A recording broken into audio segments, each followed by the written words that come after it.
learned there was a lot more to hydrants than I thought there was. I never realized they were that deep in the ground, and I never realized either that for some reason they're a magnet for cars. I started off, didn't know a whole lot about anything. I had come from a plumbing background. Come in to do the fire hydrants, and I was on a fire hydrant crew for 6 years. Didn't realize there was that much to a hydrant. It seemed pretty simple to me, and never even really thought about it, honestly, but it's definitely a skill to do this. It's something you just don't learn in a couple weeks. It takes years to figure. There's still stuff now that I run into that I haven't seen before. I'm responsible for the maintenance and repair of fire hydrants, and I'm responsible for the maintenance and repair of storm sewers throughout Hamilton County. On a typical day, mostly I'm on a crew, and what we do is we will go out and we get phone calls from homeowners who have drainage issues, and we will go out and assess the problem, try to come up with a solution for it, determine whether or not it's theirs, ours, or whoever it is to maintain, and then we go from there. A storm system is when we have the rain, it comes down and catches on the street. We have catch basins that catch the rainwater.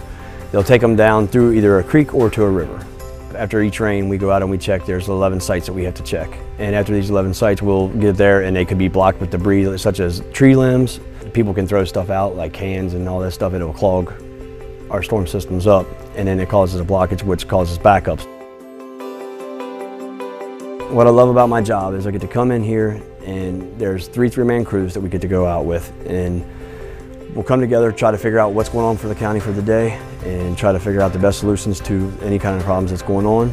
We absolutely are a team, and that's the one thing I do love about it, is being a team effort. I would put our department up against anybody when it comes to especially fire hydrant maintenance. We have a thing that we try to get with every fire hydrant within 24 hours. Like if you're having a flooding issue, we want to be there right now. We want to get there and help you out as fast as we possibly can to make sure that you don't get any damage in your house, that you don't have anything wrong. If you have a fire hydrant that's out of service, we need to get there to make sure that if there is a fire, that when the fire department goes and they hook up to that fire hydrant, that it's going to be there and it's going to work when they do turn it on. There's a thing that one of my bosses told me when I was younger, when I first started here, and he always told me to, if you ever go to a job and you do a job, leave it better than you did before you got there. Well, we basically help parents and children put food on their table.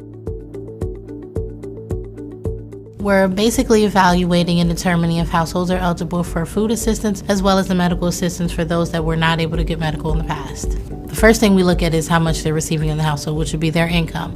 If it's unearned income such as Social Security, unemployment, workers' comp, and then if they're working, how much they're making, and at that point we look at what the state guidelines offers and see if they're eligible from then. In order for you to receive assistance, you'd have to either be working or volunteering 20 hours a week, and the minimum you can receive as far as food assistance is $16.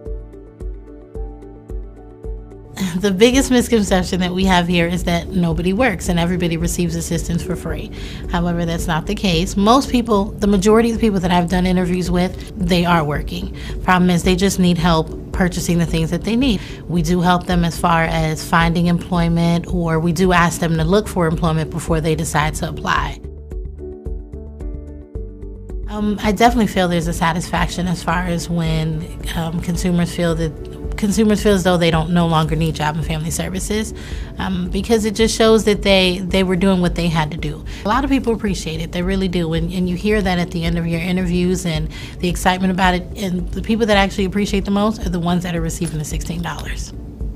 I definitely feel like I have an impact in their life. You get a sense of accomplishment at the end of the day. So you're not necessarily leaving and you're like, okay, what did I do today? And I'm still stressed out.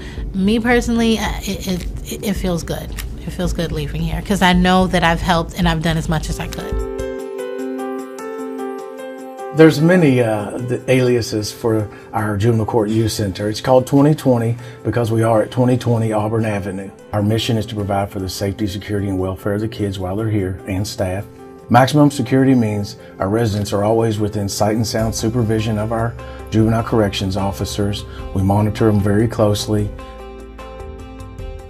We have to be very good communicators with each other and supporters of each other. That's simply the nature of corrections and law enforcement. That's why people build such strong bonds in these environments. I would consider my coworkers to be good listeners and, most importantly, devoted to their job responsibilities. There is a true developmental curve that we go through here as new juvenile corrections officers. And that's breaking through to the residents and gaining their trust.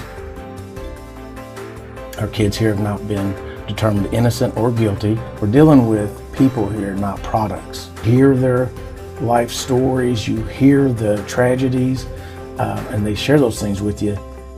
It's hard to swallow sometimes, but when you finally see them outside, it's very gratifying. And so that whenever they do return to their placement or their homes, we've given them something positive while they were here.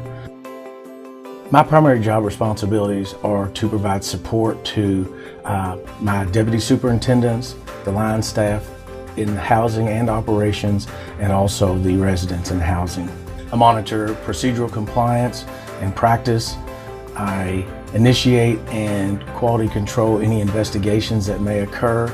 With the difficulty of the job here, the mental stressors of working in a facility of this nature, it's important to keep a barometer on our staff and see how they're actually feeling and doing. The most difficult aspect of my job is to see other staff suffering from stressors or feeling unappreciated. That's a challenge for me, and I always feel like I gotta try to fix that. Our mission is to protect, preserve, and enhance the environmental quality of our community. We are the Southwest Ohio Air Quality Agency and a division of Hamilton County Department of Environmental Services.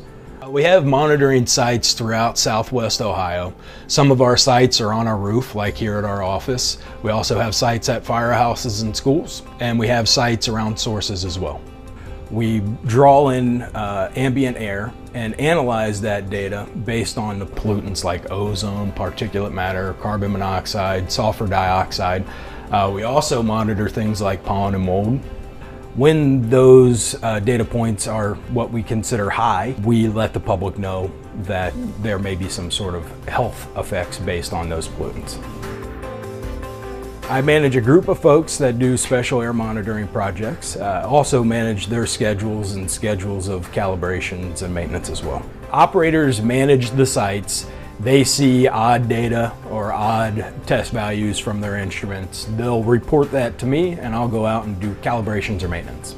I just like the fact that I can come in day to day and not know what my daily workload is going to be. It changes based on the instruments. When they need maintenance or calibrations or troubleshooting, that's where I come in. I really enjoy working for the county because there's great supervision, great leadership here. They also give us resources so that we can grow in our positions. Employees here at Environmental Services are really passionate about their jobs. Most of us have a scientific background. Some of us do not, but everybody here does well at their jobs. Good quality to have to work here is good people skills, working with others, and just having a general good attitude. Most rewarding part of my job is knowing that I'm helping to protect the environment and also knowing that I am giving the people of Hamilton County actionable information. Okay, I was a scanner buff. He said, you know, if you're going to listen to the scanner this much, you might as well get paid for it. And I said, let me try to go ahead and see what this is all about. I was able to land the job, thank goodness, and 27 years later, here I am. We get all types of calls, police, fire, and emergency or life squad. Every day is different. Every day is challenging because any situation is bound to come your way. First, you'll hear a tone in your ear that will alert you that there is a call. Then you need to focus yourself, focus the caller on the number one thing. Where are you? What is your name? What's your phone number? What is the problem? And try to do that in a way in which you don't sound like an automaton who doesn't care. If you treat everybody like it's one of your family members, then you'll never go wrong. You try to put yourself in the officer's situation, the police officer's situation or the fireman's situation. What would I want to know going into that situation? It doesn't matter if you send something over in 10 seconds. If it's wrong, it's going to cost everybody a lot of time. Hamilton County residents receive great benefit from this communication center and communication officers because we handle all forms of the communication. So we do it all.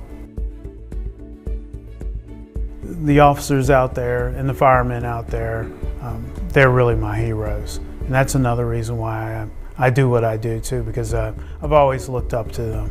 They're heroes of mine. It's a real family. We are the big team, and we take care of each other and the public, because we're a team. We're a strong team. The murders clearly are something that people are interested in. The child abuse cases are also, unfortunately, too frequent. Well, I am a Chief Assistant Prosecutor, so I am licensed to practice law in the state of Ohio. But my primary duties for the last 6 years approximately have been Public Information Officer. And my responsibilities include dealing with the media, helping Mr. Dieters with his press conferences, the press releases. I myself will do a lot of TV or radio interviews to explain to the public what kind of cases we have going on in our office and to give important information about our work to the community. Well, we do get exposure locally, regionally, nationally, and internationally. You have to be ready at a moment's notice to answer phone calls, to do an interview, to get information together, to write something quickly, to get it distributed. So you just never know. You have to be ready for anything and be flexible and just be ready to be on the go. Everyone's not going to agree with us, we know that, but Mr. Dieters is very clear that we follow Ohio law. We're using our judgment and common sense and doing the best we can on each case that comes before us. And the work we do is very interesting and really important work for our community. You could try to dream up the craziest scenario you wanted to, but I guarantee if you went to court the next day, you would see and hear something much crazier than anything you could possibly dream up. It's a very rewarding job. It's an interesting job, it's a fun job, it's a challenging job. You're busy all day, you're not sitting around looking at your watch, waiting to go home. I am very lucky. I have probably the best job ever.